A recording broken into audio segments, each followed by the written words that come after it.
Assalamualaikum warahmatullahi wabarakatuh. Pertama-tama mari kita panjatkan puji beserta syukur kehadirat Allah Subhanahu wa taala yang telah memberikan kita rahmat serta karunia-Nya. Shalawat beserta salam kami curah limpahkan kepada junjungan Nabi besar kita Nabi Muhammad SAW. Yang terhormat Ibu Siti Harawati selaku dosen pengampu mata kuliah Kapital serta Manajemen. Di sini kami dari kelompok 9 akan mempresentasikan hasil diskusi kelompok kami mengenai makalah yang berjudul Developing a Green Building Evaluation Standard for Interior Decoration, a Case Study of China. Sebelumnya, mari saya perkenalkan dulu kepada anggota kelompok kami. Yang pertama ada saya sendiri, yaitu Alvin Barokah dengan NIM Akhir 160, kemudian Lutfi Asalipadi dengan NIM Akhir 161, Salman Nadia Rahman dengan NIM Akhir 162, Adi Febriansa dengan NIM Akhir 163, Jaya Permana Kusuma dengan NIM Akhir 164, yang saya ada Lia Dayanti dengan NIM Akhir 165. Latar belakang. Sektor bangunan dapat memberikan kontribusi besar bagi masyarakat dan ekonomi. Diperkirakan oleh program lingkungan Perserikatan Bangsa-Bangsa bahwa sektor bangunan menyediakan 5-10% lapangan kerja di tingkat nasional dan menyumbang 5-15% dari PDB. Namun, selain memberikan kontribusi positif, sektor bangunan juga menimbulkan dampak negatif terhadap lingkungan. Dalam laporan yang sama, UNFP mengklaim bahwa sektor bangunan mewakili sekitar 40% dari penggunaan energi global dan menghasilkan sekitar 30% dari emisi gas rumah kaca. Sementara itu, kegiatan pembangunan gedung juga memakan sumber daya alam dan menghasilkan limbah yang cukup besar. Konsep bangunan hijau bertujuan untuk menyediakan bangunan ramah lingkungan bagi manusia untuk efisiensi, penggunaan lahan, air, energi, material, dan lain-lain. Selain aspek lingkungan, green building juga dapat mempermudah dan mengurangi biaya operasional gedung, meningkatkan produktivitas penghuni, dan menciptakan komunitas yang berkelanjutan. Untuk memfasilitasi pengembangan bangunan hijau, standar penilaian bangunan hijau memainkan peran penting. Standar penilaian dapat bertindak sebagai alat desain yang efektif untuk mengevaluasi kinerja lingkungan bangunan dan mengintegrasikan strategi desain berkelanjutan ke dalam konstruksi bangunan. Ali dan Al-Nashirat membagi standar penilaian menjadi dua kategori. Yang pertama, standar berbasis kriteria, dan yang kedua, standar berbasis penilaian siklus hidup. Di Cina, konsep bangunan hijau telah mencapai perkembangan pesat dalam beberapa tahun terakhir. Untuk mempromosikan bangunan hijau, pemerintah Cina telah membuat beberapa kebijakan wajib dan insentif. Misalnya Komite Sentral Pasar Komunis Cina atau CCCPC disyaratkan bahwa pada akhir tahun 2020 setidaknya 50% dari bangunan tempat tinggal baru harus mendapatkan sertifikat standar perkiraan untuk bangunan hijau atau ESGB. Dalam konteks ini, total luas bangunan hijau di Cina diperkirakan akan mencapai 2 miliar meter persegi pada tahun 2020. Naik dari perkiraan saat ini sebesar 600 juta meter persegi. Saat ini, standar penilaian bangunan hijau paling populer di Cina adalah standar perkiraan untuk bangunan hijau atau ESGB yang pertama kali dikeluarkan oleh Pemerintah Perumahan dan Pembangunan Perkotaan Pedesaan MHURD pada tahun 2006 dan diperbaharui lebih lanjut pada tahun 2014. Dalam versi terbaru, 7 aspek dipertimbangkan selama penilaian. Yang pertama, penghematan lahan dan lingkungan luar ruang. Assalamualaikum warahmatullahi wabarakatuh. Izin perkenalkan diri, nama saya Lutfi Arsarivaldi dengan NIM Akhir 161. Baik, di sini saya akan melanjutkan ke slide selanjutnya, yaitu slide keempat. Ada identifikasi masalah. Identifikasi masalah dari penelitian ini adalah apakah standar evaluasi penilaian yang menggunakan standar perkiraan untuk bangunan hijau berpengaruh secara signifikan setiap itemnya terhadap dekorasi interior di Cina. Lanjut, ada tujuan penelitian. Yang pertama itu ada menentukan aspek penilaian struktur dalam standar yang diusulkan. Yang kedua, untuk mengidentifikasi item penilaian yang terlibat dalam standar penilaian yang diusulkan. Yang ketiga, menentukan bobot tiap aspek dan skor tiap butir penilaian. Yang terakhir, untuk menetapkan sistem peringkat dalam standar penilaian yang diusulkan. Baik, lanjut ke slide kelima, yaitu ada kajian teori. Yang pertama itu ada energi. Menurut Arif Al-Fatah dan Muji Lestari 2009, energi adalah sesuatu yang dibutuhkan oleh benda agar benda dapat melakukan usaha. Dalam kenyataannya, setiap dilakukan usaha selalu ada perubahan, sehingga usaha juga didefinisikan sebagai kemampuan untuk menyebabkan perubahan. Yang kedua ada air. Air menurut peraturan pemerintah nomor 121 tahun 2015 tentang pengusahaan sumber daya air menyatakan bahwa air adalah semua air yang terdapat pada di atas atau di bawah permukaan tanah termasuk air laut yang berada di darat. Pemanfaatan air untuk berbagai keperluan adalah untuk keperluan air minum. Nah, yang ketiga ada bahan. Pengertian bahan baku menurut Hanggana tahun 2006 adalah sesuatu yang digunakan untuk membuat barang jadi. Bahan pasti menempel menjadi satu dengan barang jadi. Dalam sebuah perusahaan, bahan baku dan bahan penolong memiliki arti yang sangat penting karena menjadi model terjadinya proses produksi sampai hasil produksi. Lanjut, yaitu ada ruang. Tata ruang menurut Rappaport tahun 1980 adalah penataan segala sesuatu yang berada dalam ruang sebagai wadah penyelenggaraan kehidupan. Tata ruang pada hakikat merupakan lingkungan fisik di mana terdapat hubungan organisatoris antara berbagai macam objek dan manusia yang terpisah dalam ruang tertentu. Lanjut, ada lingkungan. Lingkungan menurut Sri Hayati adalah sebuah kesatuan di antara suatu ruang dan semua benda serta keadaan makhluk hidup yang ada di dalam ruang tersebut. Di dalam kesatuan tersebut juga ada makhluk hidup dan perilakunya itu berlaku untuk manusia atau makhluk hidup lain.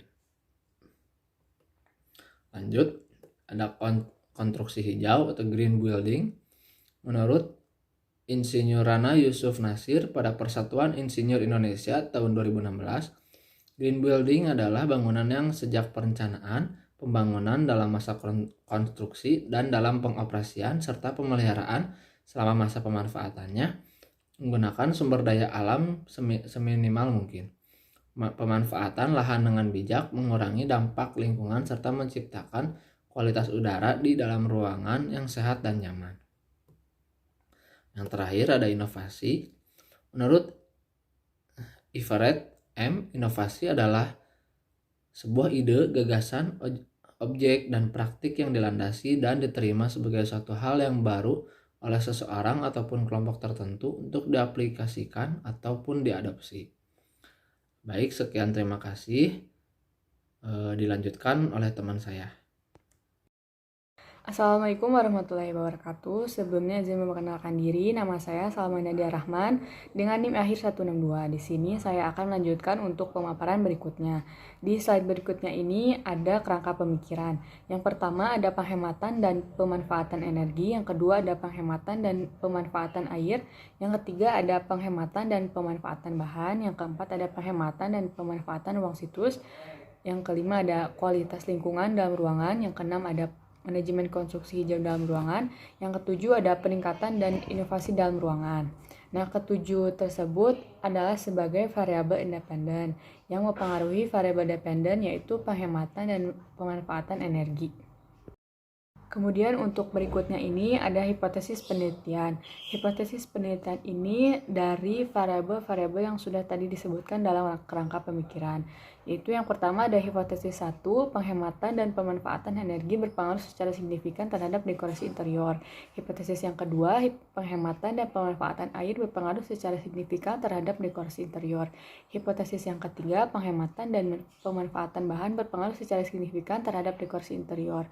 Hipotesis keempat, penghematan dan pemanfaatan ruang situs berpengaruh secara signifikan terhadap dekorasi interior. Hipotesis kelima, kualitas lingkungan dalam ruangan berpengaruh secara signifikan terhadap dekorasi interior. Hipotesis yang keenam, manajemen konstruksi hijau dalam ruangan berpengaruh secara signifikan terhadap dekorasi interior. Dan hipotesis yang terakhir, yaitu hipotesis ketujuh, peningkatan dan inovasi dalam ruangan berpengaruh secara signifikan terhadap dekorasi interior. Sekian yang bisa saya paparkan, selanjutnya akan dilanjutkan oleh rekan saya. Assalamualaikum warahmatullahi wabarakatuh. Saya Ali Febriansyah dengan NIM 163 akan meneruskan presentasi dari rekan saya. Yang selanjutnya ada metode penelitian. Metode penelitian yang digunakan dalam penelitian ini melibatkan metode kualitatif dan kuantitatif. Sumber data, jenis data dalam penelitian ini adalah data primer, lalu populasi dan sampel, beberapa sistem peringkat bangunan hijau yang berlaku di tinjau seperti LEED, BREEAM, Green Globes, Green Star, CASPI, Green Mark, BEAM Plus, item penilaian mengenai dekorasi interior hijau dalam sistem yang dipilih, diidentifikasi dan didaftar, merumuskan kumpulan item penelitian potensial untuk pertemuan kelompok fokus. Kemudian dilakukan 5 kali pertemuan fokus grup dengan 27 profesional berpengalaman untuk menentukan aspek dan item penilaian yang sesuai dengan konteks Cina. Selanjutnya ada metode analisis. Penelitian ini memilih metode Relative Significant Index atau RSI. Prinsip penilaian adalah bahwa jumlah poin yang mereka berikan untuk item penilaian sama dengan 100. Adalah umum bahwa RSI adalah desimal. Setelah perhitungan, dalam hal ini fine tuning akan dilakukan melalui diskusi-diskusi pada putaran FGD berikut.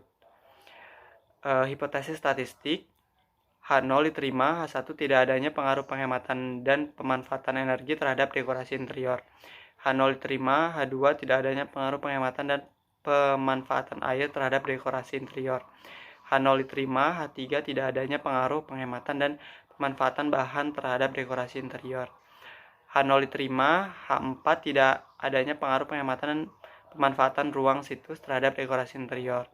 H0 diterima, H5 tidak adanya pengaruh kualitas lingkungan dalam ruang terhadap dekorasi interior. H0 diterima, H6 tidak adanya pengaruh manajemen konstruksi hijau terhadap dekorasi interior. H0 diterima, H7 tidak adanya pengaruh peningkatan dan inovasi dalam ruangan terhadap dekorasi interior. Mungkin cukup sekian dari saya, selanjutnya akan diteruskan oleh rekan saya. Terima kasih. Assalamualaikum warahmatullahi wabarakatuh. Perkenalkan, nama saya Permana Kusuma dengan NIM akhir 164. Di sini saya akan melanjutkan presentasi dari teman saya. Slide selanjutnya adalah hasil dan pembahasan. Yang pertama adalah aspek utama dalam standar penilaian yang diusulkan. Penilaian, penerimaan, penyelesaian dilakukan pada tahap penyelesaian proyek, sedangkan penilaian manajemen operasi dilakukan setelah 1 tahun operasi. Untuk setiap jenis bangunan pada tahap yang berbeda, bobot setiap aspek dapat diubah selain tujuan aspek dasar.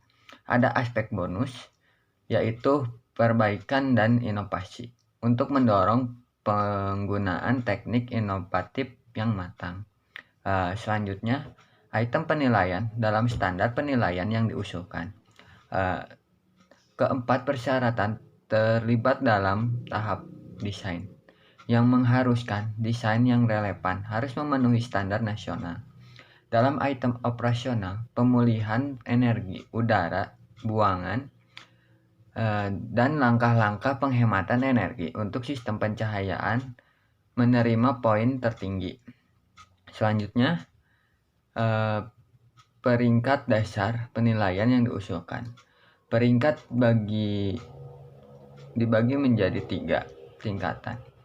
Bintang 1, bintang 2, dan bintang 3. Semua proyek memenuhi persyaratan dan skor untuk setiap aspek dasar tidak boleh lebih rendah dari 40 poin. Slide selanjutnya adalah kesimpulan. 7 aspek dasar meliputi penghematan dan pemanfaatan energi, penghematan dan pemanfaatan air, penghematan dan pemanfaatan material, penghematan dan pemanfaatan ruang tampak, kualitas lingkungan dalam ruang, manajemen konstruksi hijau, manajemen operasi. Sedangkan aspek bonus mengacu pada peningkatan inovasi, aspek kualitas lingkungan dalam ruangan, penghematan dan pemanfaatan material, dan penghematan dan pemanfaatan energi. Adalah 3 besar yang signifikan standar yang diusulkan secara inovatif melibatkan aspek manajemen operasi dalam nilai, yang berfokus pada kinerja aktual proyek dekorasi interior ketika digunakan setelah 1 tahun. Selanjutnya akan dijelaskan oleh teman saya. Terima kasih. Perkenalkan, nama saya Lidayanti dengan NIM akhir 166. Di sini saya akan melanjutkan pemaparan dari rekan saya sebelumnya. Pada slide ini di mana membahas mengenai saran serta manfaat. Saran dari penelitian ini yaitu standar penilaian yang dikembangkan dapat digunakan oleh praktisi konstruksi untuk menilai dekorasi interior dan untuk memandu tindakan yang tepat. Namun, karena bobot yang dapat diubah jika ahli yang berbeda diundang selama survei kuesioner, ada potensi untuk perbaikan di masa mendatang. Di masa depan, lebih banyak proyek dekorasi interior disarankan untuk dievaluasi menggunakan standar yang diusulkan. Untuk mengidentifikasi item penilaian apa yang dapat dengan mudah dicapai dan persyaratan apa yang sulit dipenuhi. Selanjutnya ada manfaat. Manfaat di sini dibagi menjadi 2, ada manfaat teoretis dan manfaat praktis.